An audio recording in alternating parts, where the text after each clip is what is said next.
So it is a wonderful delight to have Lisa all the way from America. She is going to tell us what has Breath done in her life. She also started One Breath Institution. She's going to give us a little background how that got started. So Lisa, please take the floor. Introduce yourself and tell us about your journey. Well, okay. Thanks so much for having me here, first and foremost. Yeah, I'm Lisa McNett, and my journey, wow, I could talk for an entire hour just about that.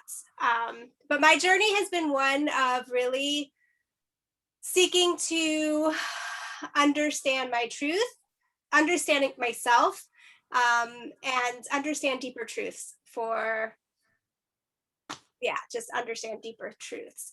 So I grew up in America. I grew up in Miami, which most people are probably familiar with.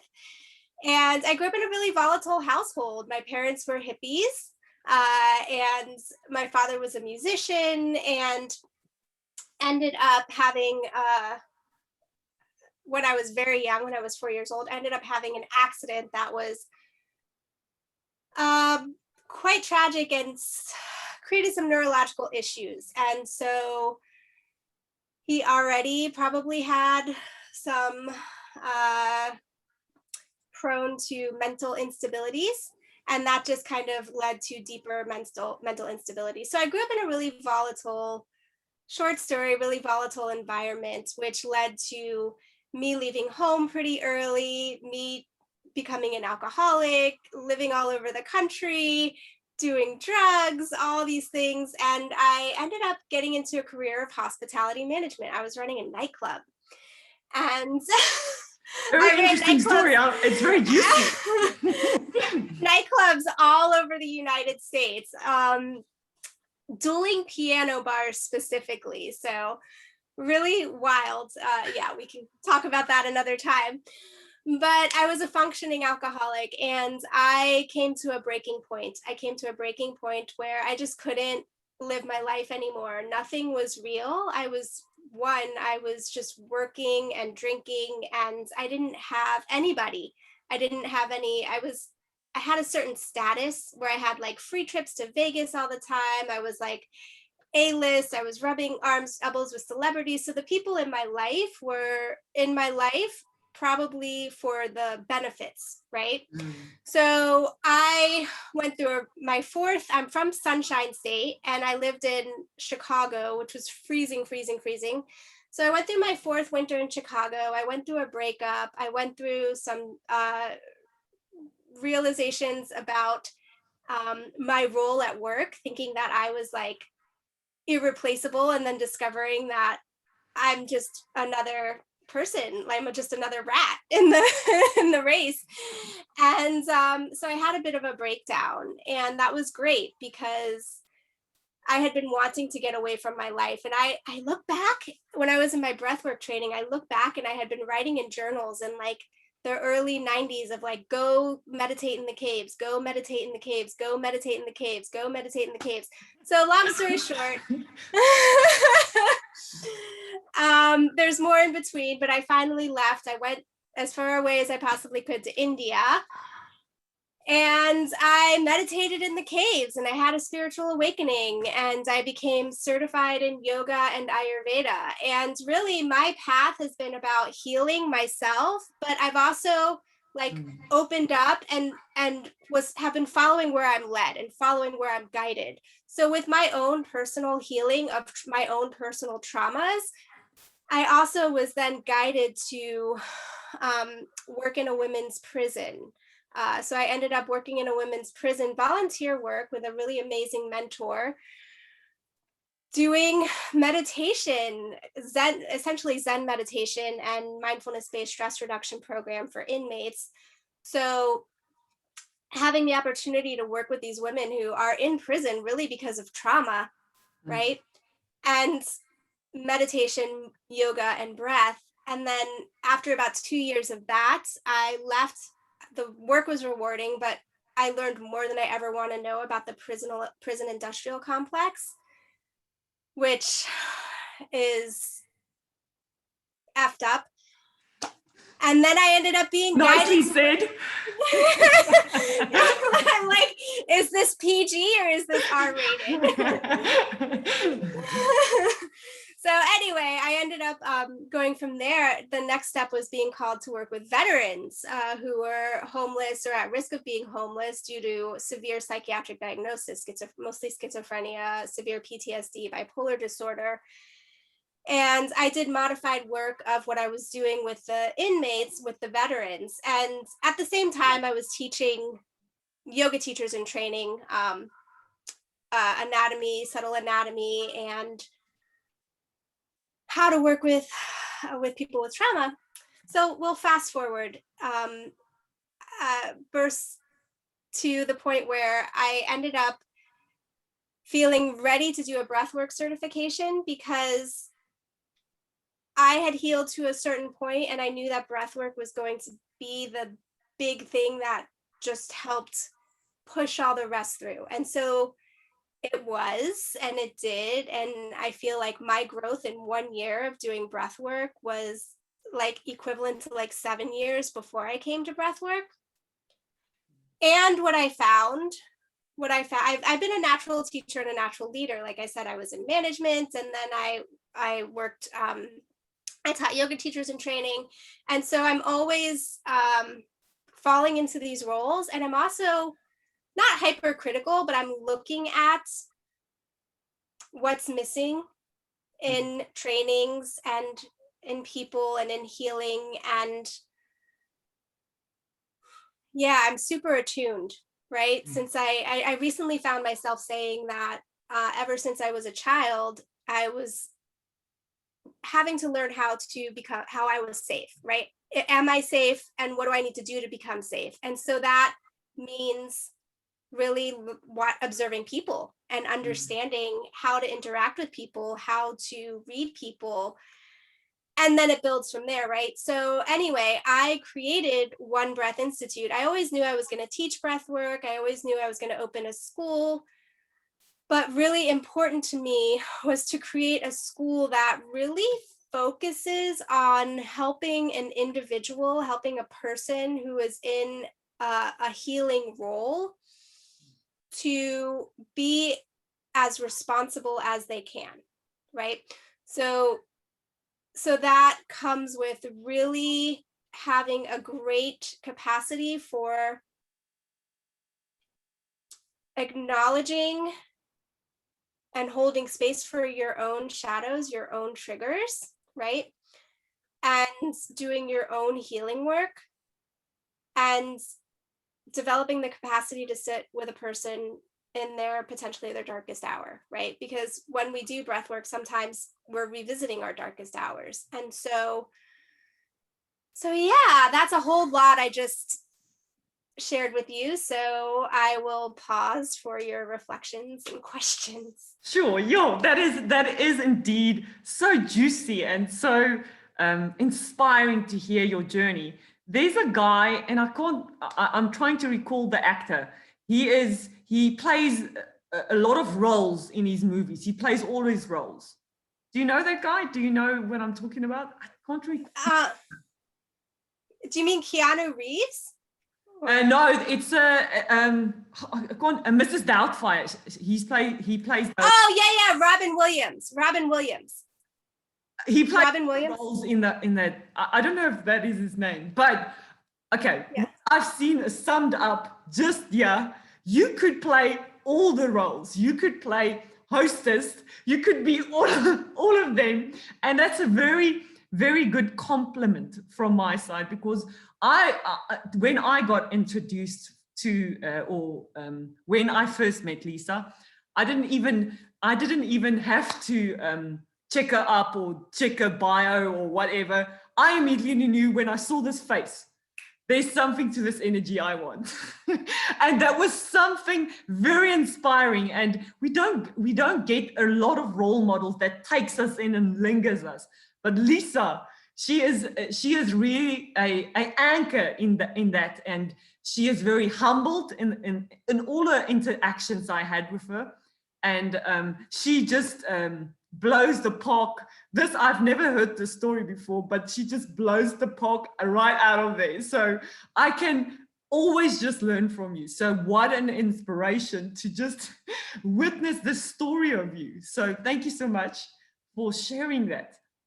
Anything you'd like to add on to that? Oh, just thank you. That's so sweet of you. Yeah, I really appreciate that. And I was sad that we didn't get the opportunity to work more one-to-one at that time, but I'm so happy that, you know, we are connected still through the same school and the same community. And so we get to work together more in the future. So a couple of things that I dotted down that I would like to ask you.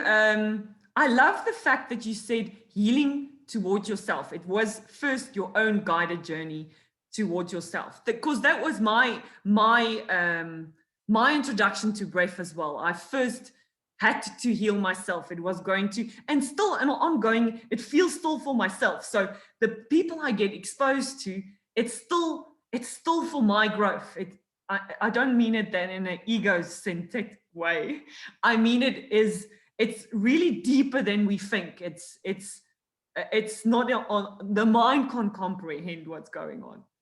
So I love that you say that fact, and that you say everything was guided. So to me, I've got this perfect idea. Say healing looks like this. I'm going to create this. It's going to look like this.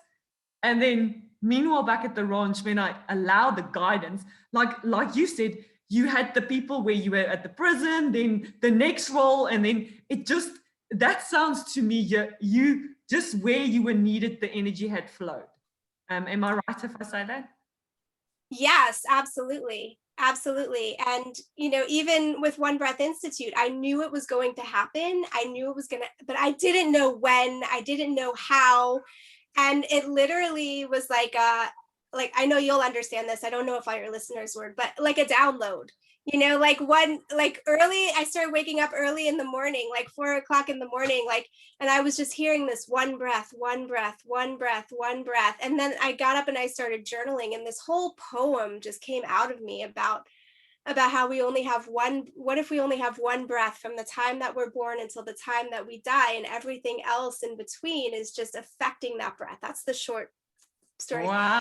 But anyway, so that's where One Breath came from. And then yeah, and it was just like one breath. Then the next step was institute, and like the time is now, like it's now. And I reached out to my partner Debbie, whom you've had the opportunity to meet, and she's been a supporter of mine and behind me and with me for a few years now. And I said, Debbie, it's time now. Do you want to help me with this? And she's like, yes, absolutely. We're doing, you know, yes. And I think she didn't even understand how much now meant, you know. She was like, now, like we get started for like in September, or like in like 6 months or a year. And I was like, no, like literally now. And everything just comes through. So it really is. And just to speak to what you said a moment before that, yes, a lot of people cannot understand or understand, I've been using the word understand, the concept of doing our own work, and how important it is to do things for ourselves, right? So it's kind of a backward situation that we're in, where, you know, you're supposed to put yourself last, you know, you're supposed to do things for other people, you know, you're supposed to, yeah. And that it's selfish, you know, to do self-care. And what I have experienced personally and professionally, and with all of the hundreds of people that I've worked with, is that once we put ourselves first and we do our own personal healing, we develop so much more capacity to affect others. You know, we are limited. And the things that we are drawn to heal, and yeah, I'll just give you this little example. I wanted to help people who have experienced sexual abuse, and I wanted to work with human trafficking. Like I wanted that, and I kept wanting to work with people who experience sexual abuse and human trafficking. And I started up a group circle for survivors of sexual abuse. We did one circle. I never did it again. I signed up for a human trafficking meeting to go to. I didn't end up showing up. There were all these times that I tried, right? And what I was denying was that I needed to heal my own sexual abuse. And so once that happened, then I no longer felt the need to go out and help anybody with sexual abuse. But what started happening was men. I started receiving all male clients, all who have experienced sexual abuse, just coming without looking for it, right? So that's really an example of how it works, and why if we are trying, right, to help in something that we're attracted to and being ineffective, it's because we actually need that. And if we turn that back onto ourselves and we heal that within ourselves, then our capacity will open and those opportunities will flood. And to what you're sharing there, the mind can try always to make up that stories to it, what is happening here, and trying to analyze. And like, I'm just saying that to the listeners, but the only way if we receive information, our brain stores it at past memories that isn't even relevant, or it projects the future. So constantly it's doing that. So you're in charge, really, if I say that. But it is, I remember from my own experience, when I started creating, I saw how many times I judged myself. And then this energy, this go meditate in a cave, that wants to flow through you, you start, no, but why would I go meditate in a cave? Why? Exactly. Why would I? So I started listening to that stupidness, and I started, and then the whole, I sense from your experience, then the whole thing is just, wow, if I start paying attention to this thing, it's an unlimited road. Exactly. And those synchronicities start showing up too. So yeah, so like I after being in India, I landed in a place, and I didn't even know that it was spiritually guided until I was like in this office 2 weeks later, and I looked up on the wall and I saw a certain spiritual symbol that was from India, and I was like, oh, you brought me here. Okay. So that's what those synchronicities are there to show us too. But what I've also seen is, because our mind not hungers for the synchronicities, but you can get also caught up in a trap that you always. Oh, definitely. Yeah, definitely. Yeah, don't look for the synchronicities. Like I said, that was just there, and I was like, that's interesting. I hear you. Yeah. The mind can talk us out of so many things, or can convince us of so many things. And, there's so much I could say there, but, yeah, that's where we need to drop into the body. The body is where all the information is stored. The body is where all of our actual memory is. So we can think that we've healed something, or we can have this, like you said, Lynn-dee, these stories in our mind of this is what happened to me, right? And I'm over it. Or this is what happened to me, and so this is why I'm angry about this, blah, blah, blah. But it's just a story. It's just a story. And the mind is oftentimes disconnected from the body. And that's what the breath helps us do, is the breath helps us connect with the body, where the archives are actually held. And then we get a completely different picture. We get a completely different realization. And sometimes we have a new story that comes through, and sometimes we don't. Sometimes it's just like a glimmer or a glimpse, right? But the breath can help us. Once we reconnect, can help us to heal, and can help us to come into our felt sense. And that felt sense is what's going to help guide us. So again, it's the gut feeling, or it's the heart feeling, or, and it's allowing ourselves to respond to those gut and heart feelings, and not just all the mind. I don't know from your experience, but when I work with my clients, I normally say, yes, a gut feeling, but there's so many stuff that is been left there for so many years. So be careful where you come from the gut. So I make sure they get into the heart first before just reacting from the gut. So. No, yes, I agree with you. Yeah, I totally agree with you.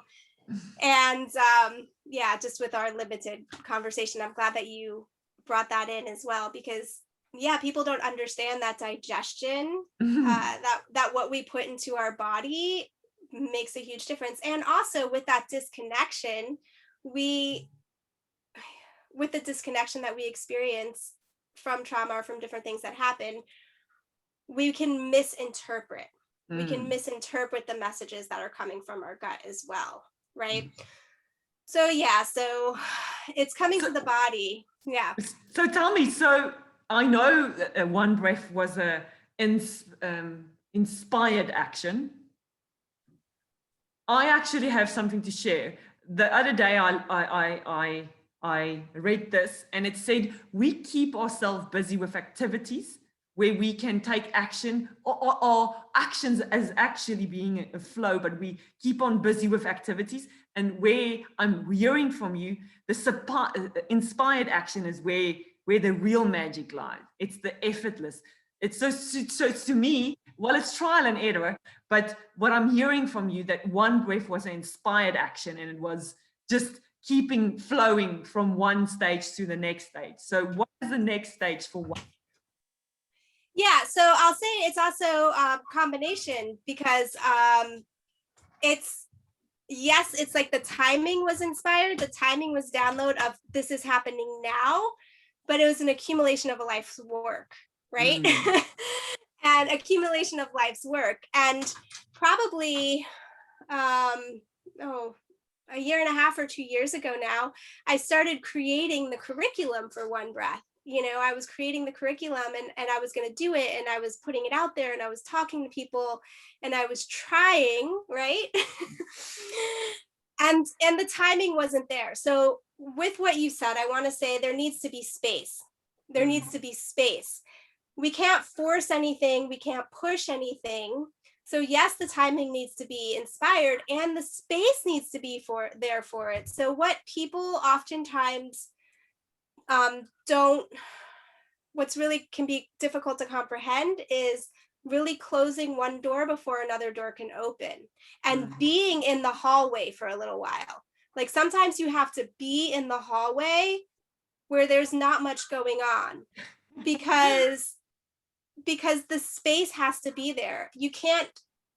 So my story, in June of 2020, so just last year, we're in 1 year ago, so we decided to sell our house, because when we were on lockdown, my husband was still working, he is in medical, and I was trapped in my house in my neighborhood, and this is not where I could be. I have to be in nature. I need to be in nature. And where I was living, all of the parks were shut down. You couldn't go walk in a park, even though there's all these, acres and acres. So I was stuck in my house, and this is not it.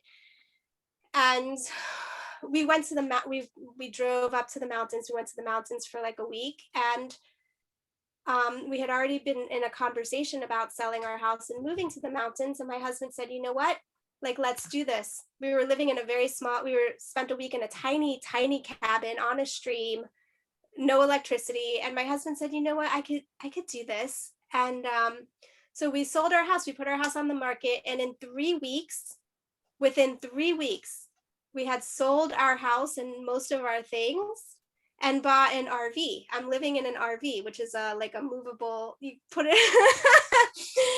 And so we did that so we could move out into the woods. And we plan to drive around and be mobile and go to different places. But we ended up landing and staying on my brother's 10 acres. He has 10 acres, and I have a beautiful nephew here.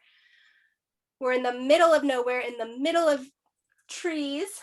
And I closed my practice. I closed my business. I was working limited amounts of time. And I was working with, the other breathwork school and seeing clients here and there, but I had so much space. And yeah, and without going into all of the details, something else didn't work out, right? That other thing didn't work out.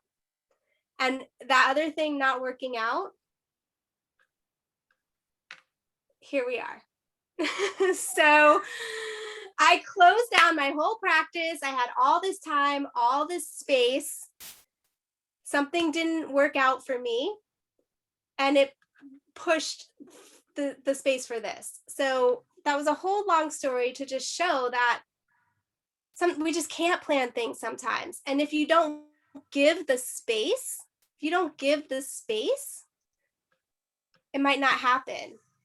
And that means just fully entrusting and fully going in 100% as well when it does happen. You said the $1 million question, the trust thing.